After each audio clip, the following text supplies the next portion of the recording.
I think it's super cool that you and Tom Brady ended up at the same modeling agency.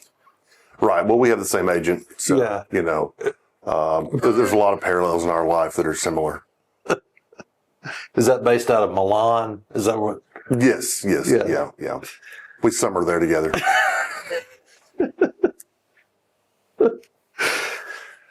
All right. So 99, great year.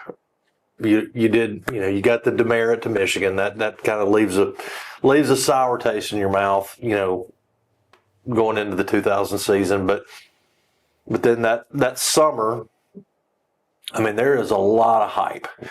You come in, you rank third in the country. Everybody's expecting a big year. You got UCLA in Los Angeles, first game of the year.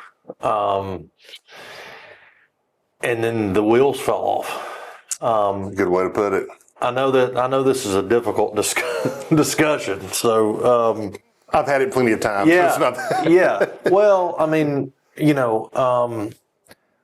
I guess my question is, from your standpoint, what happened? Well, we were talking about that Michigan game and how Michigan took that opportunity more seriously than we did. I think, looking back, that was probably a microcosm of maybe a flaw that we had. If you're I saw this coming through Walker. Playing on not good teams to playing on a really good team. As a team and as a culture, there's more to having a winning culture than just winning some games. I mean, you have to learn how to carry yourself like a winner, prepare like a winner every day, every week, every month. And I think, we had not had a winning culture, for such, I say so long. I mean, we're talking about a short period of time here, a number of years, but that can atrophy very quickly. Yes. I mean, like a winning culture can go away. For the guys on this squad, for their period of time at the capstone, they had not had a culture of winning. And so it was like very fresh and very new. And then you had a relatively new coaching staff. I mean, Coach Dubose is in his fourth year as a head coach, and so it was a little bit of a whirlwind the way it all kind of came together in '99. And so you had key pieces leave. Chris Samuel's gone in the first round, Sean Alexander's gone in the first round, Cornelius Griff has gone in the second round. Not only the key contributors to our team on either side of the ball, but key leaders in terms of the guys that were able to motivate the other guys around. So not only did you have athletic top tier talent that was gone, you also had just a core leadership group that was gone. And so there can be a feeling of if you don't manage a team right internally from a player to player perspective, but also coaching staff to player perspective, the fact that there can be an erosion of what it takes to maintain that standard of winning. And so I think we had a lot of, well, you know what, we've finally made it. You've put in all this work and you saw the results last year, and so here we are. But you can't wake up, you can't go to sleep on that Orange Bowl and then wake up for UCLA for the opener the next year and just win it. You've got to work at it every day, just like you did when you were 3-8. Or 4-7, whatever it was in '97, and the way we built ourselves back there. And I think we probably lost that, and it was a valuable learning experience for a lot of us. And then, our coaching staff, you look at them man to man. There were some great coaches on that staff, went on to do other good things. But at the time, they were a younger staff, and probably, if they had it to do over again, they probably would have done some things differently to manage that team in a different way to help keep that winning culture more consistent, as opposed to just believing we had arrived. Did the players slack off a little bit from the Michigan game till the first game of the season? Some guys might say yes. When people ask me a question like that, I always viewed everything from my lens, and for me personally, I never stopped working. I was always concerned with, I can really only control what what I can do. And so I want to get up every day and work as hard as I can. And if these are the things I were doing last year, I got to do those, but what else can I do? Across the board, did guys slack off? Maybe so. It didn't feel that way. We felt maybe relax is a better word. Maybe slack off is not a great word, but maybe relaxed. Maybe so. Is that more fair? That's probably more fair. When you're 22 years old and you're living in this fishbowl, you feel like you're getting up and you're doing all the same things every day. It's not like it's voluntary. So did you feel like you're doing all those same things, but did guys slack off? Did guys, did they not do the same things they did to get where they were the previous year because they were driven by, not winning as many games as we wanted to win? Then you win these games, and do they have to do all those same things again? So maybe people took the foot off the gas pedal a little bit. That's a better way of saying things. Do they take the foot off the gas a little bit? I think it was more about the culture of being a consistent winner and what it takes to stay focused. I think the work was always there because, the guys that we had, like Terry Jones, our strength and conditioning coach, Terry Jones is not letting anybody slack ever. And you got more time with that guy and those guys during the off season than you do your assistant coaches. But the focus part of it, when it comes to how you handle yourself, when you go on the road, when you take a trip like UCLA, it's a business trip. Allowing the things like back then it was. The mentality that the Pac-10 can't compete with the SEC. Right. We're going to get on this plane and we're going to show them what SEC football is all about. That shouldn't have been the talk. The talk should have been just focused on this game being what it is, and the challenges with getting to the game site across the country, and just stay focused on controlling what we do well and staying consistent to that, as opposed to letting those little things kind of creep into the psyche of a player that, the Pac-10's the Pac-10, we're the SEC. You can't let those things control the mentality of how you deal with things. How much was that? How much of a setback was that to lose to UCLA? I mean, you got such high hopes, you got a high ranking, and then you kind of get hit in the mouth. And I mean, I'll still have images of Deshaun Foster running, all over you guys that day. That was a tough one from a fan standpoint. It was a huge setback because, there was a feeling of, look how far we've come. We finally made it. And, as a team that had so much, negative, about us coming from, not necessarily fans, but media pundits, and then you achieve what we achieved, and now all of a sudden you're getting recognition and expectation. These guys are, they're on the verge of greatness, and then you go out there and Deshaun Foster, he put out so much bulletin board material. He was going to win the Heisman. He was going to rush for this on us. He was going to do this to us, and so it was all over our locker room. That's always a bad idea. It never works out. Well, conversely, Deshaun did everything he said he was going to do except win the Heisman Trophy. Mm-hmm. And and then going out there and then getting beat by, Pac-10 school when, everybody in the South is, saying, they're far inferior. And, it was I think it was a shot to our ego, big time, and, there was stuff externally happening, with the coaching staff. And so it was like a perfect storm of things happening. That would have been the time that, the coaches would have helped right the ship, help keep everybody together.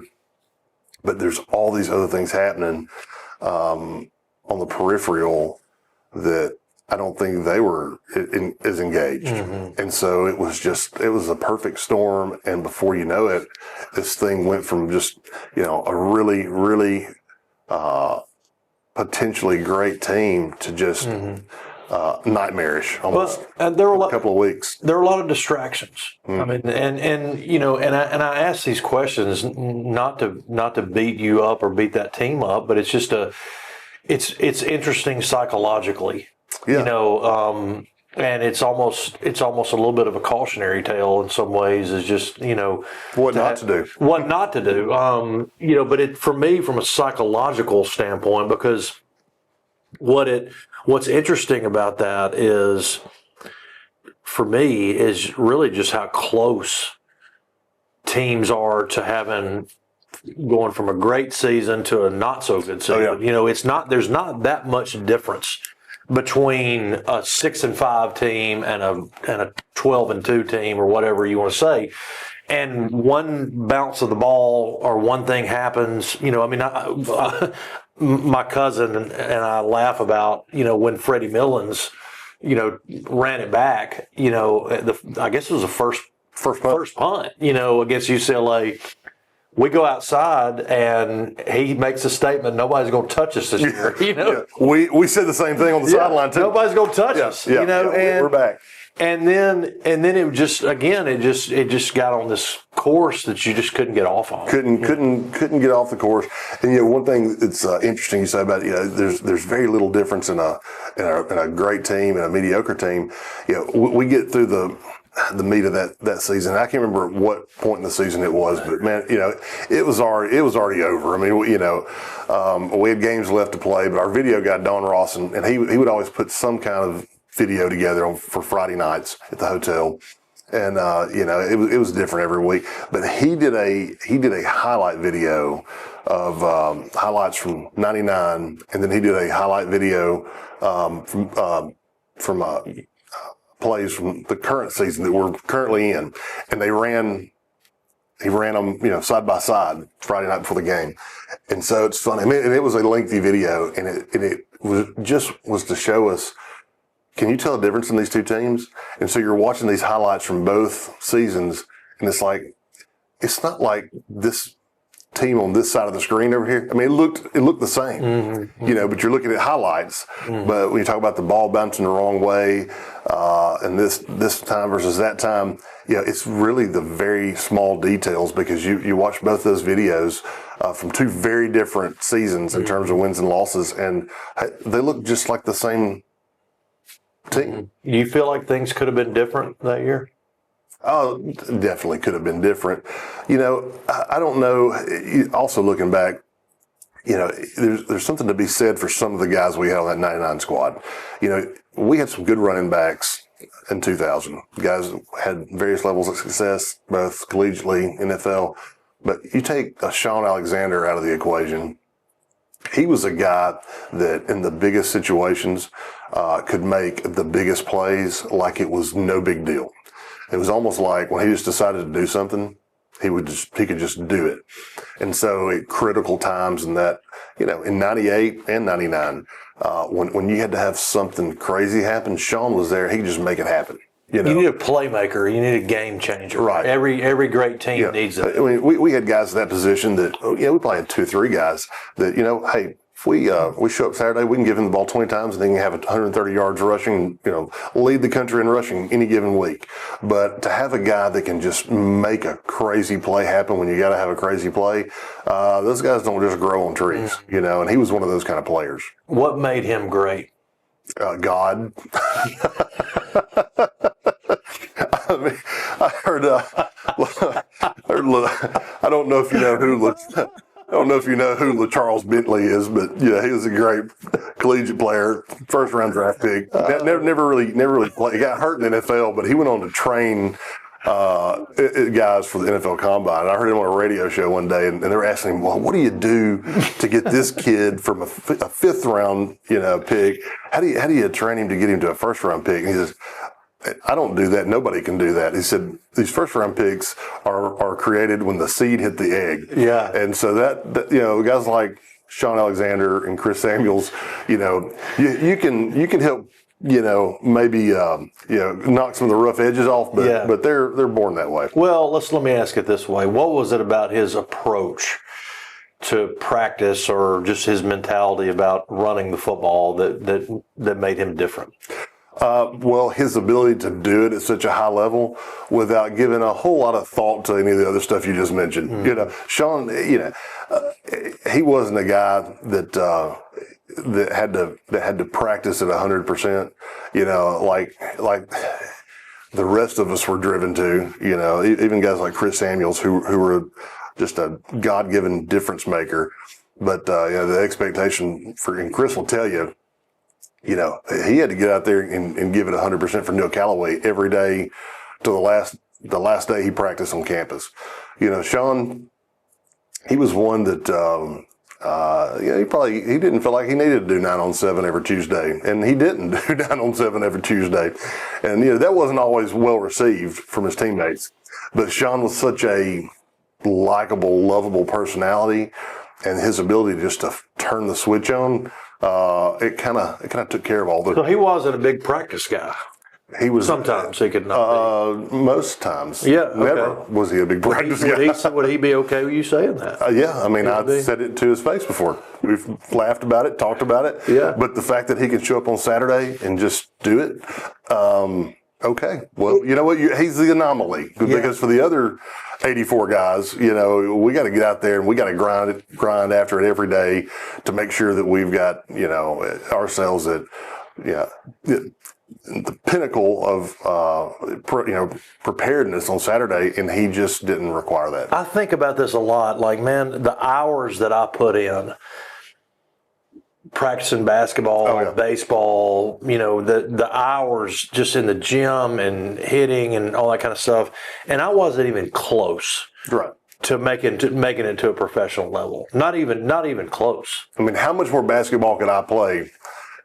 Right. There's not enough hours in the day. No, didn't scratch the surface of. But to your point, there's a God-given ability. But it's interesting because, like, you know, you think about Bo Jackson wasn't a practice guy from what I understand. Like, just didn't really like practice that much, but he could just go out and do it. You know. Great story about Sean was in 1998. We opened up with BYU, and so it's been my first game as a full-time starter, and it would have been Sean's first game as a full-time starter. He was a junior, so we're in pregame stretch, and he's walking around, and the single game rushing record for TDs at the time was 4. I think Bobby Humphrey had it, and so before the game, he's in good spirits, and he's like, "I'm breaking the record today. I'm breaking the record today." And he's talking about it. He's all smiles, and we're kind of all a little annoyed with it. You know, it's like, whatever, man. Like, you know, we're trying to stay focused on what we got to do. So we come out and first drive, 3 and out. You know, we run it 2 times, gain, you know, 1 net yard, punt. Second series about the same. Third series about the same. Third or fourth series we're coming out. We're backed up like we got 90 yards to go or something. And he's in the huddle and he says, "I'm taking this one to the house." And, you know, we're up here blocking our tail off and we got 8 net rushing yards in 3 series. You know, we're getting, you know, the offensive line's perturbed and we're just kind of dismissing all the stuff he's saying. Well, sure enough, he takes it to the house. I mean, like, greased lightning. Of course, you know, at this point, we're gassed. We're getting gassed. We're getting on into the game, and we go to the sideline, and he's just elated, and he's wanting to slap high five. And we're not, like, amused. And I said, "Hey, man, if you can just do that, just do it every time." Because we're doing what we're doing every time. But but it just doesn't work like that, you know. But he truly had a gift to be able to turn it on when he had to turn it on. Yeah. You know, what'd you learn from Chris Samuels? I mean, you know, you mentioned him earlier just about his work ethic, but what did you learn from him about being an offensive lineman? Well, he was a great teammate, and he was a great teammate to play next to. And he and I roomed together on the road, and he was grab. You know, there were things that Chris Samuels could do just naturally that I couldn't do. Mm-hmm. But when it comes to just little things about, you know, how to win against your opponent, you know, he would mentor me in that. You know, he was a year older than me, and we had a really good working, you know, teammate type relationship together. We worked well together. We communicated well together. He knew where I needed help, and I knew where I could help him. Which, you know, there was many more opportunities for him to help me than me help him. Yeah.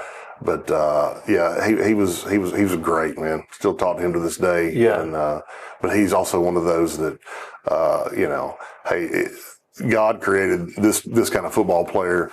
You know, it was that people in Alabama's job. Just don't mess it up. Yeah. Kind of deal.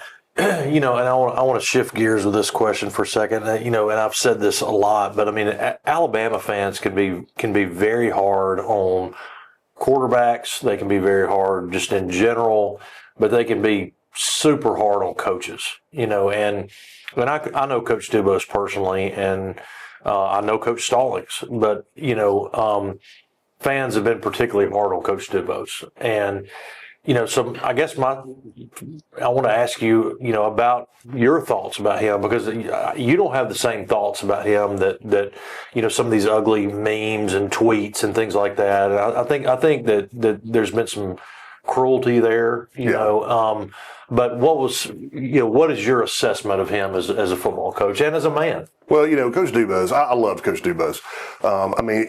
He was a tough man to play for. He expected a lot. He challenged you every second of every day. But, it was a little bit of that old throwback to Bear Bryant. That guy was as tough as anybody that's ever done it. But you look at the respect those guys have for that guy, because they know it was everything that was done to make them the best they could be.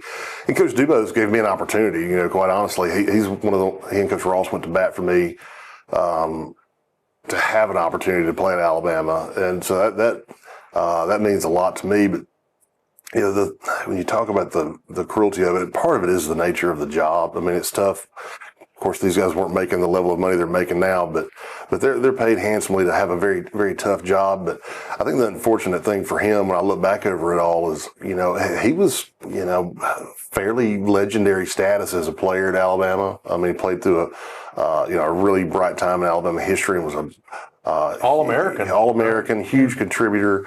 And so it's kind of like this fairy tale story of player to coach. This guy that was revered as a player, then he's a coach, and he was a national assistant coach of the year, like multiple years in a row.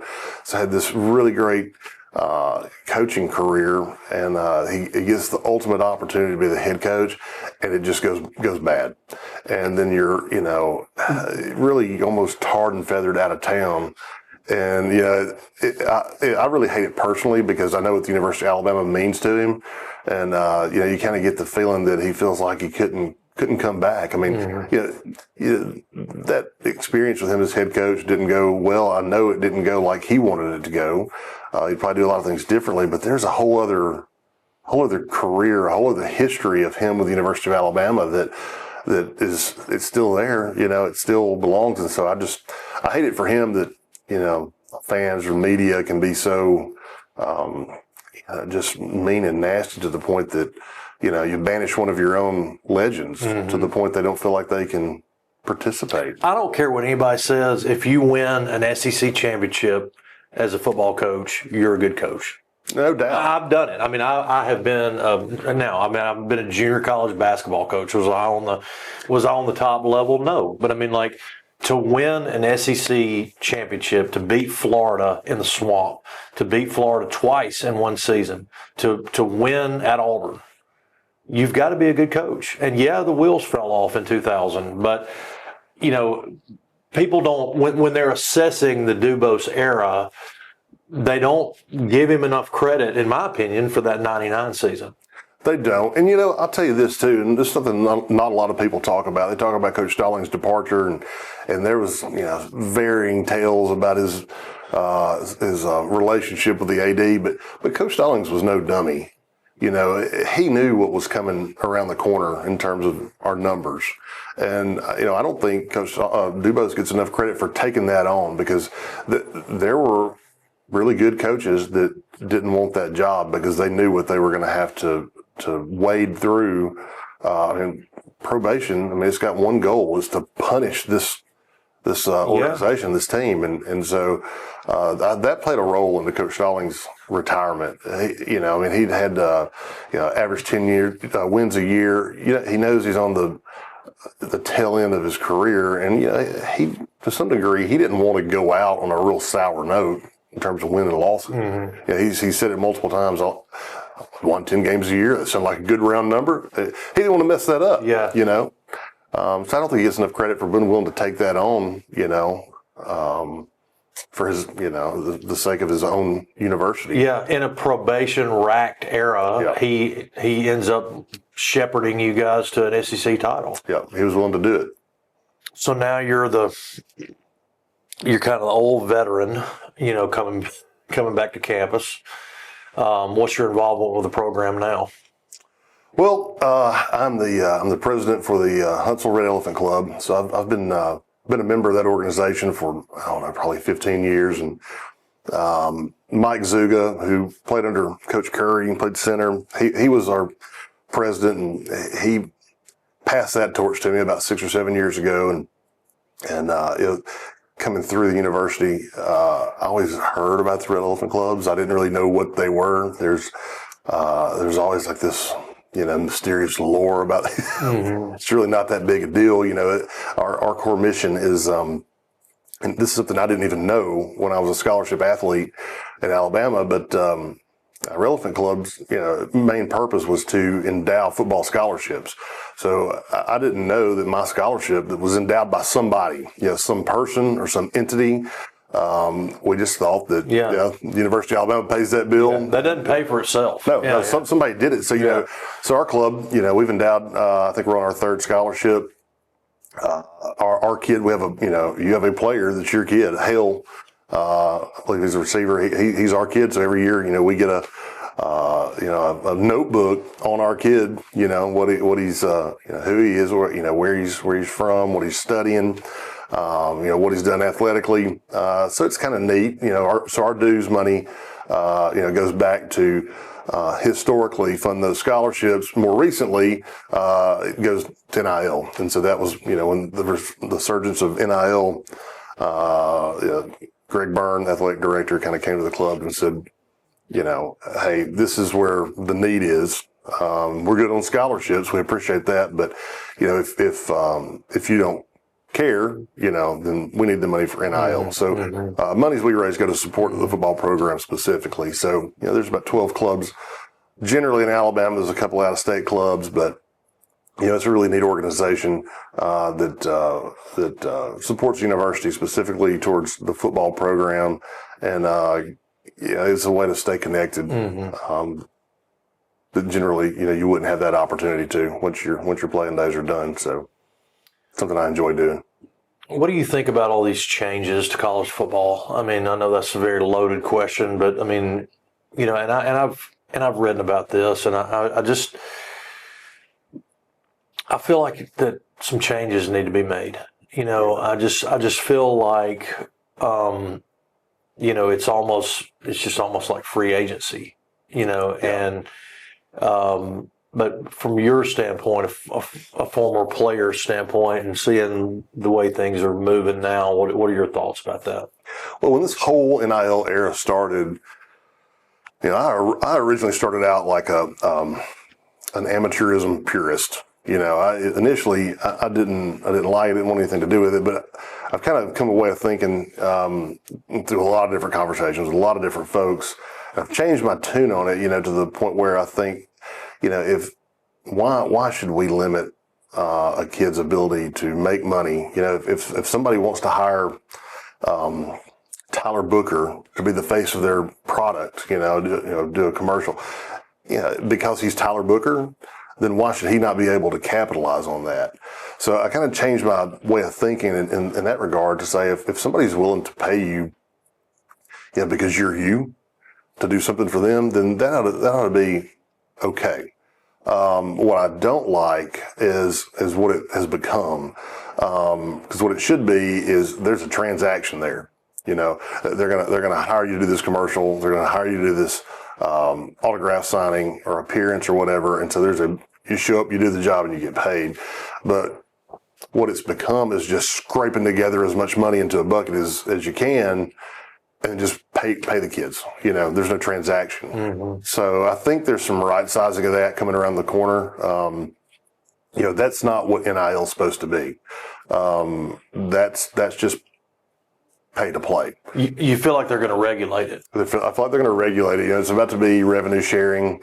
And so the collectives are going to kind of take a back seat, and ideally be the kids are going to be compensated based off the revenue sharing. Okay, so I guess they're basically going to become employees, which I think will kind of, everybody's going to be capped at, I believe, 20 million is a cap that they're working off of, which, by the time you whittle all this down, it's you got 125 guys.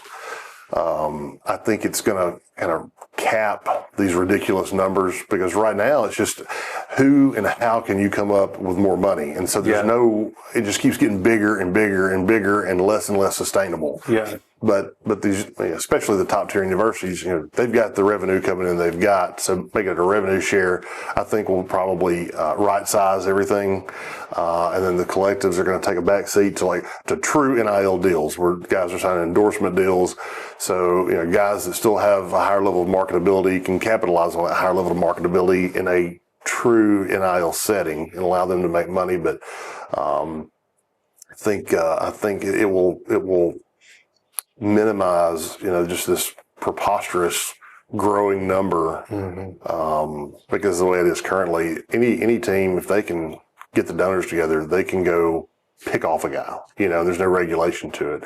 And if the transfer portal weren't part of this, I don't think it would be nearly as bad. The transfer portal has propelled this. It feeds that.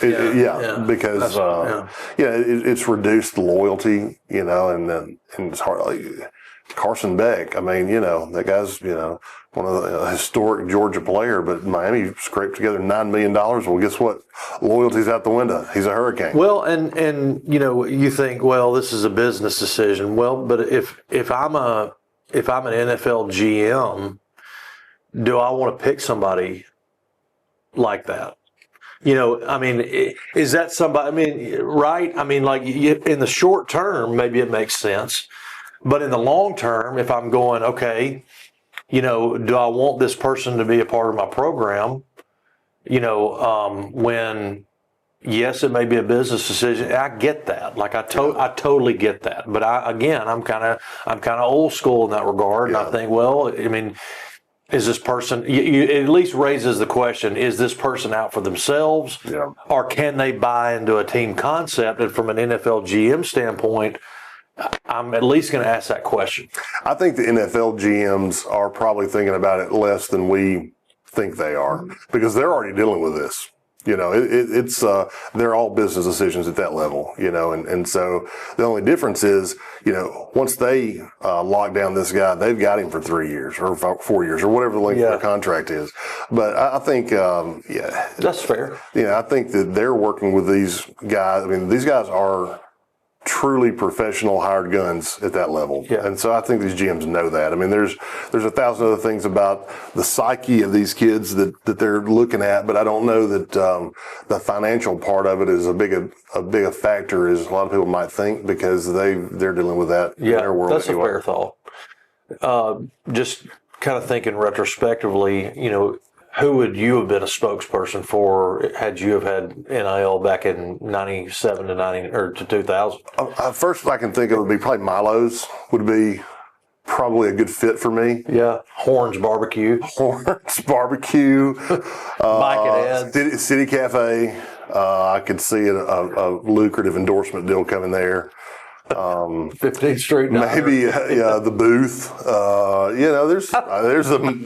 There's several. Gillette's. Right.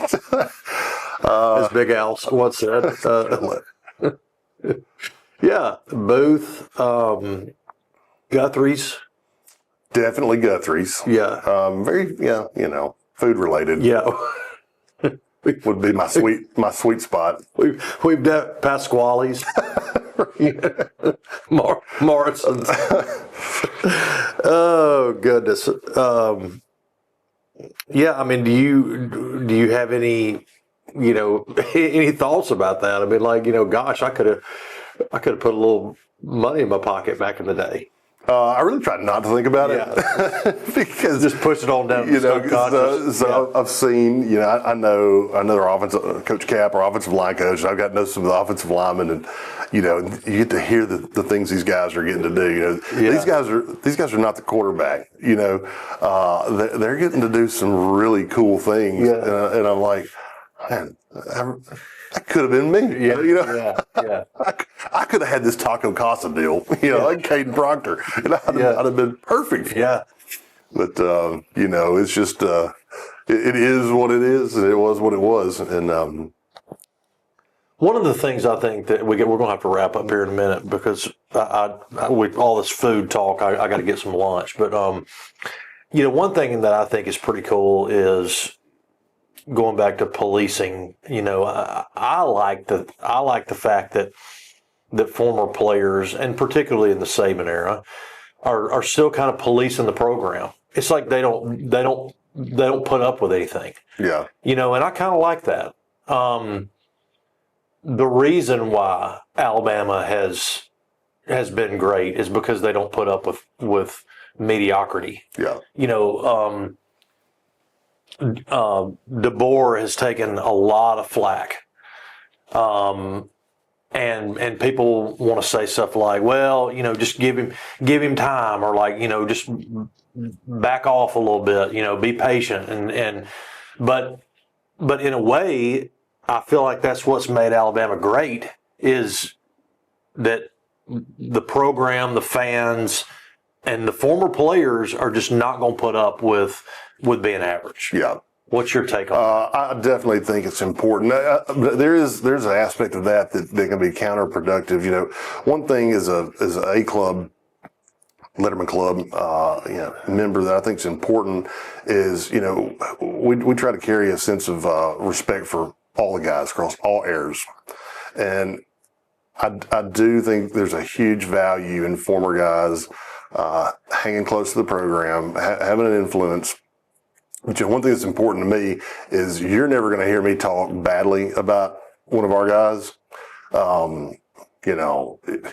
Period, but especially and specifically, a current roster guy. No matter how badly they play, you're not going to see me on social media, on the radio, or on your podcast downing a guy publicly. Now, we may talk about it internally as guys.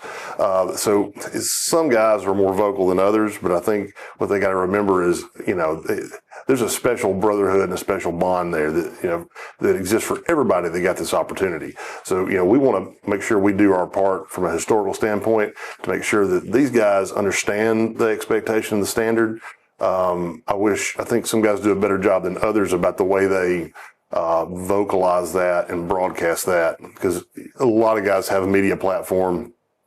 So sometimes I feel like that can do more harm than good if older guys lose that part of our A club. Yeah, you don't want to bash a player, but at the same time, there needs to be a little bit of accountability there. Hey, you're playing for Alabama, right? And I think that accountability is person to person, or it's in the building, or on the practice field, not publicly. And as guys have more and more opportunities to have more. I mean, everybody's got a radio show now. Everybody's got this, and so everybody's fighting for content. And so sometimes they got to kind of create content. Yeah. And so that part I don't really. And maybe create relevance too. Create relevance is a very good way of looking at it. Yeah. Or saying it. So I think sometimes elder guys might lose sight of that because they're caving to what they're trying to accomplish. Yeah. With their own platforms. So I think it's important to keep it down home, because as the story goes, we handle our business internally, and but that's an important part of it. Before we go, we gotta talk about your parents. I mean, the fact that Bonnie taught me how to type. I mean, I tell her every time I see her, hey, you're responsible for my writing life. So that may be may not be a good thing for some people, but at least the typing part. At least the typing part. I would not be able to type if it weren't for your mom. So, but you've got a special respect for your dad too. Oh, both my parents are fantastic, but I will tell you about Mom and her storied typing teaching career. I think I was a sophomore, and I took typing. And of course, you know what it's like when you're 15, 16, in the household. I mean, it's a contentious time among children and parents. And so I get my schedule and I've got mom for typing. And I walked into her class that day and she looked up and said, nope. And she sent me down to Judy Kane's room. She said, I have to deal with you every day at home. I'm not going to deal with you in the class. I'm not dealing with this mess in class. So Judy Kane taught me how to type. Yeah. But no, my mom is fantastic, and there's 1,000 hilarious stories, just like her and Coach Stallings, that people are like, did that really happen? And it's just like no big deal to her. Like it was just another day. But my dad is a very, very important person in my life. Learned a lot about him. He worked for Drummond Coal Company. 40 years in the coal mines, and I don't think he ever took a sick day. And so he taught us so much about work ethic and being a man of your word and being somebody that can be counted on. And I think out of all things, what I learned from them is you want to be somebody that can be counted on. Like when somebody comes to you for something, they want to know. I want people to know or feel like if I said I'm going to do it, then I'm going to follow through with it, or I'm going to be there. Man, that is such a huge thing. And I've been thinking about that a lot lately, and I can be flaky sometimes, man. I mean, like that, I get so bombarded with text messages and emails, and there's situations where I can be so flaky, but to be a person that you can count on, and I'll be honest with you, man, you have been that for me, and I appreciate that. I want you to know that, we've been friends for a long time, but at the same time, you've been such a great friend to me, especially recently. And so I appreciate that about you, is that you've been somebody that I can count on. And it's not easy to get a magazine off the ground and you've been very helpful with that. And so I just wanted to tell you thanks from friend to friend. So. Well, feelings mutual, but I appreciate that. Yeah, man. Well, listen, we're going to have to do this again, maybe do this a little bit more regularly, but I just appreciate you coming on, and man, it was a blast. It's always fun. I enjoy it, Al. All right, man. Appreciate you. You too. Thank you. Yes, sir.